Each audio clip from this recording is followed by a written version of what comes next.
Isang mapagpalang umaga po sa ating lahat, mga katuto. Kumusta po ang ating umaga? Lahat po ba ay gumising na? Lahat po ba ay nakatanggap ng panibagong biyaya? Mga katuto, ano po? So, sige po, kumilos na po ang lahat para sa panibagong kalakasan, panibagong buhay na ipinagkaloob po sa atin ng ating Panginoong Hesus-Kristo. Alright, mga katuto, sa umagang ito ang atin pong ang pag-uusapan sa pagpapatuloy po ng ating kwentuhang pambaranggayan ay may kinalaman po sa SK Council. SK Council, ito po yung sangguniang kabataan kung saan ay kabahagi po sila sa patuloy na pag-unlad, sa patuloy na kapayapaan, katahimikan ng isang barangay. Ang SK Council po, ang siyang katuwang ng ating punong barangay at ng barangay council sa mga proyekto, mga programa na may kinalaman sa kabataan. At siguro tinatanong nyo po, ano po ba ang edad ng mga kabataan na sakop po ng SK?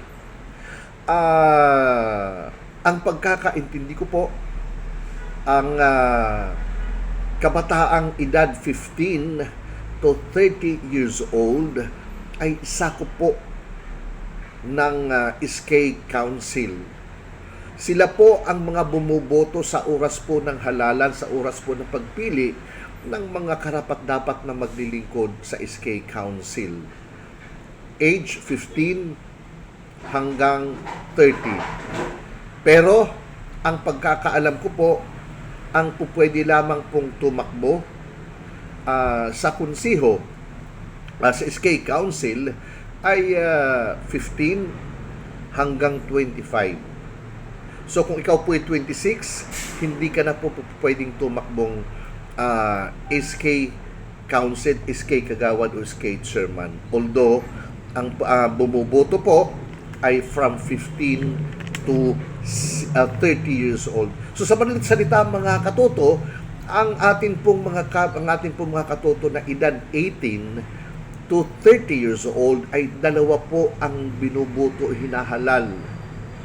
Ang SK Council at ang Barangay Council, kung saan kapitan at mga barangay kagawad ang hinahalal. Siyempre po sa SK Council ang mga SK kagawad at ang SK Chairman. Ano po, so malinaw po yun ha, 15 to 30 years old ang siyang buboto para po sa SK. Pero po, ang pagdating po sa kung gusto mong tumakbo, dapat ay hanggang 25 years old ka lamang po. Okay, so isa pang bagay na dapat malaman ng ating mga katoto ay ang SK Council, syempre, sabi ko nga kanina, ang sakop na kanilang panunungkulang pamamahala ay mga programang pangkabataan, mga proyektong pangkabataan. Ang SK po ba, ang mga kabataan po ba ay pag may mga issues, may mga problema sa SK Council lalapit? Hindi po. Ang mga kabataan na may issue, na may mga paglabag sa barangay pupunta ho. Sa barangay po dapat humingi ng tulong. Sa barangay po dapat hihingi ng kung anumang payo ang dapat. At ang barangay po ang makikinig sa kanilang mga problema. Hindi po sa SK Council. Okay po ba? Maliwanag po yun. Hindi kumot ang SK Council ay isa ring uri, no? Isa ring organisasyon na napapaloob sa barangay. Ang kanila lamang pong responsibilidad ay siyempre ang gumawa ng mga programa, proyekto. Pwede rin po silang gumawa ng mga batas pambarangay na may kinalaman sa ating pong mga kabataan. At dito po sa aming barangay, natutuwa po tayo dahil ang ating pong SK Chairman ay talagang ginagampanan po ang kanyang tungkulin bilang SK Chairman. Ano po, ang dami po nila mga proyekto sa kabila ng limited po ang kanilang budget hanggang ngayon, ay nagagawa po niya ang mga bagay na dapat ay kapakipakinabang sa atin po mga kabataan. Andyan po yung free lamination sa mga IDs, andyan po yung free printing ng mga research works. Pwede rin po silang mag-research gamit po ang computer ng ating SK Council.